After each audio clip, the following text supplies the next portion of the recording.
আসসালামু আলাইকুম। আমি ইকরাম আকাশ। আমাদের দেশের এই ক্রান্তি লগ্নে বিজয়ের উল্লাসে বিভিন্ন জনে বিভিন্ন ধরনের কাজ করছেন, উল্লাস করছেন, মিষ্টি বিতরণ করছেন, সবাই উল্লাস করছে। বর্তমান যে পরিস্থিতি তাতে আমাদের সকলকে অবশ্যই সাবধানতা অবলম্বন করা উচিত এবং আমাদের যে সকল ভাই বোনেরা এখানে দেশকে এগিয়ে নেওয়ার প্রচেষ্টায় সরকারের পতনের ঘটিয়েছে, তারা ভালো উদ্দেশ্য করার চেষ্টা করেছে। তারা হয়তোবা শেখ হাসিনা সরকারের প্রতি যে সকল নাখোশ সিদ্ধান্ত ছিল সেগুলোর প্রতিবাদ স্বরূপ এবং লং মার্চের মাধ্যমে সেখানে উৎখাত করেছে।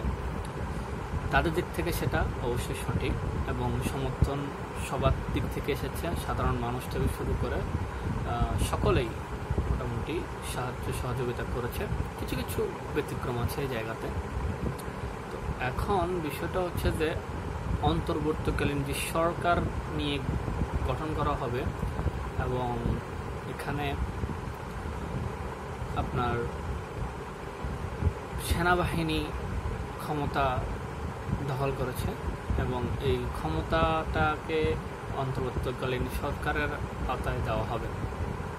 কারণ কে কীভাবে কোথায় কীভাবে ঠিক করলো সেটা তো জানি না, কারা সেখানে বসবেন এবং কতদিনের জন্য এবং আদৌ কখন নির্বাচন হবে কখন হবে না। এখন আমরা তো কি বলে জোশের উপরে নিয়ে জিনিসটাকে অনেকটা জোরপূর্বক নামিয়ে দিয়েছি যে আওয়ামী লীগ সরকারকে। ছাত্রলীগের যে সকল ভাইয়েরা আছে তো তারা তাদের কিছু অ্যাক্টিভিটিস আমাদেরকে দেখাইছে। তাছাড়া ছাত্র সমাজ তাদের যে পাওয়ার আছে সে পাওয়ারগুলো দেখাইছে। এখন এটা শুরু হয়েছে সাধারণ একটা কোটা সংস্কার নিয়ে। ওই কোটা সংস্কার শেষ করে সেটার থেকে একটা সরকারের যে মূল পতন হয় সেটা আমরা আদিমকাল থেকে দেখে আসছি, আমাদের বাংলাদেশের সূচনা লগ্ন থেকে। এখন কিছু ভুল সিদ্ধান্ত, কিছু হীনমন্যতা, কিছু নিজেদের ভিতরের যেই মিসম্যানেজমেন্টটা আছে ওইটার কারণে এই সমস্যাগুলো হয়েছে। তো এই সমস্যাগুলো যাতে যদি না হতো তাহলে হয়তো বা বর্তমানে শেখ হাসিনা সরকার ক্ষমতায় থাকতো। তো এটা নিয়ে অনেকে বাড়াবাড়ি, অনেকে তরাতরি, অনেকে বিভিন্ন ধরনের ঝগড়া ঝামেলায় আসছে। আসলে আমাদের ঝগড়া ঝামেলা করার কোনো দরকার নেই। আমরা চাই শান্তি, বাংলাদেশে আমরা চাই শান্তি। আমরা আমাদের যে প্রিয় মাতৃভূমি আছে এই মাতৃভূমির মধ্যে যাতে সুন্দর করে খেয়ে দিয়ে পড়ালেখা করে চাকরি বাকরি করে আমরা যাতে সুষ্ঠুভাবে চলতে পারি সেটাই আমাদের কাম্য।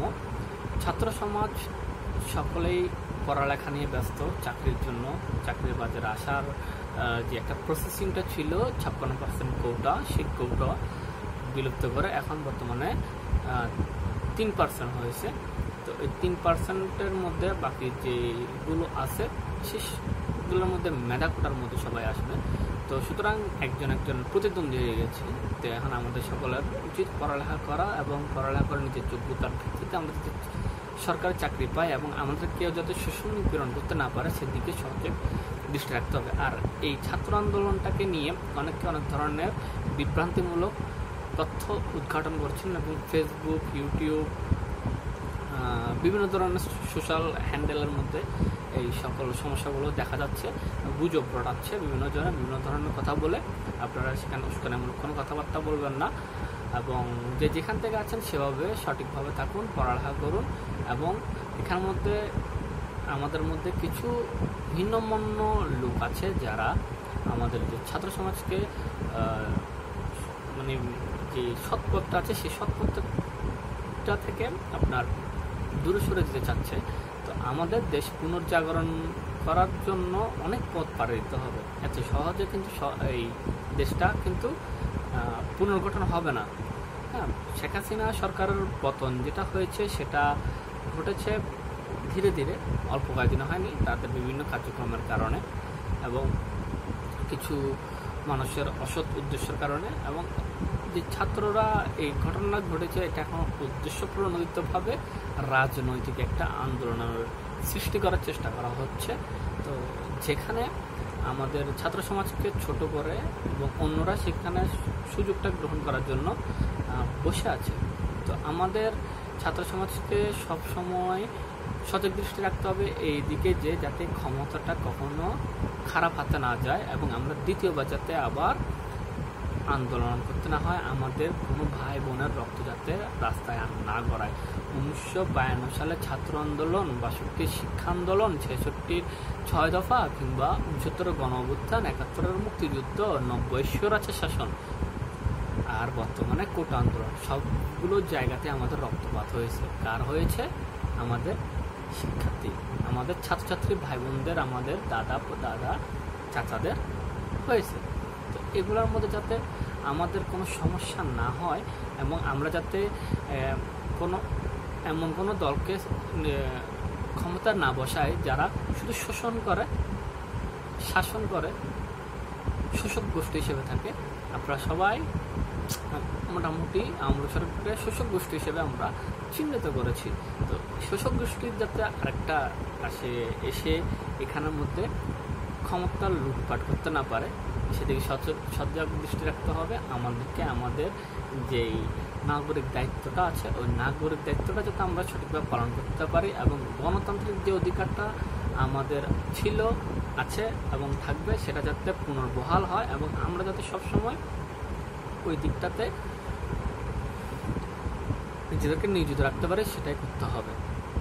টিকটক, ফেসবুক, ইনস্টাগ্রাম গেমস খেলে আমরা কখনোই আমাদের যেই বিটিএসের গানটা নিয়ে আমরা বিভিন্ন ধরনের ট্রলের সম্মুখীন হয়েছি সেগুলো যাতে আর দ্বিতীয়বার না হই এবং আমরা যাতে দেশের রাষ্ট্রীয় সম্পদ হিসেবে নিজেদের গড়ে তুলতে পারি সে ব্যবস্থাটা করা উচিত এবং এখানের মধ্যে রাষ্ট্রের যাতে ক্ষতি না হয়। কারণ যদি রাষ্ট্রীয় কোনো সম্পদের ক্ষতি হয় সেটা কিন্তু ভরপাই কিন্তু আমাদের নিজেদেরকে করতে হবে, আমাদের নিজেদের পকেট থেকে করতে হবে। কারণ যদি কোনো কিছু নষ্ট হয় সেটার যে ক্ষতিপূরণটা আসে সেটা আমাদের খাবার দাবার ইনকাম সোর্স থেকে কি হয় সেটা ট্যাক্স আকারে কেটে নেওয়া হয়। যখন ট্যাক্স আকারে এটা কেটে নেওয়া হবে তখন সকল দ্রব্যমূল্যের দাম বেড়ে যাবে এবং এটা যদি স্বৈরশাসনের অধীনে পড়ে তখন সেক্ষেত্রে আমাদের দুর্ভোগ আরও লাটে উঠবে। তো অপব্যবহার যাতে ক্ষমতা না হয় এবং যোগ্য লোক যাতে ক্ষমতায় বসে সেদিকে অটল থাকতে হবে এবং আমাদের সকলকেই সজাগ দৃষ্টি রাখতে হবে যাতে আমরা সবাই নিজেদের নিরপেক্ষ সঠিক মতামত, গণতান্ত্রিক মতামত, সূক্ষ্ম মতামত রাখতে পারি। আমাদের মুখ যাতে কেউ বন্ধ করতে না পারে, আমরা যাতে আমাদের অধিকার আদায় করতে পারি সেদিকে খেয়াল রাখতে হবে। শুধু শেখ হাসিনা সরকার যে পতন ঘটেছে সেটা নিয়ে উল্লাস করে লাভ নেই, কারণ আমাদের এখন এই দেশটাকে এগিয়ে নিয়ে যাওয়ার জন্য যেই বাধাগুলো আছে ওই বাধাগুলো অতিক্রম করাটাই হচ্ছে মেইন প্রধান হয়ে দাঁড়াইছে।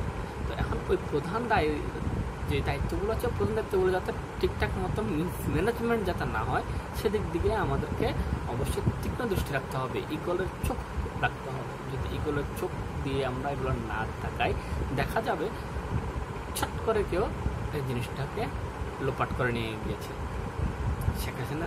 শেখ হাসিনা সরকার যে সব কিছু নিয়ে চলে গেছে সেটা কিন্তু না, কিছু রেখে গেছে। ওই যে কিছু রেখে গেছে সে কিছুটা লোপাটার মধ্যে চলে যাবে এবং আমাদের পকেটে যেটা আছে সেটা নিয়েও চলে যাওয়ার অনেক পায়তারা হবে।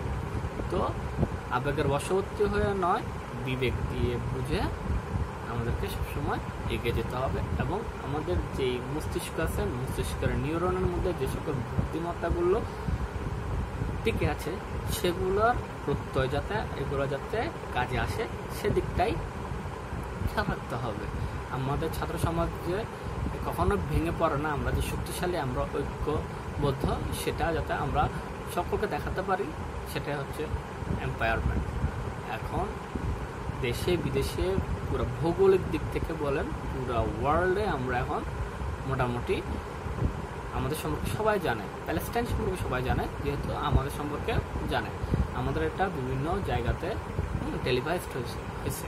তো এখন ওগুলো যাতে আমাদের পুনরাবৃত্তিতে না ঘটে এই সকল সমস্যাগুলো এবং আমাদেরকে গণ অভ্যুত্থানের দিকে আবার যদি যেতে না হয় সেদিকে খেয়াল রাখা আমাদের নৈতিক দায়িত্ব।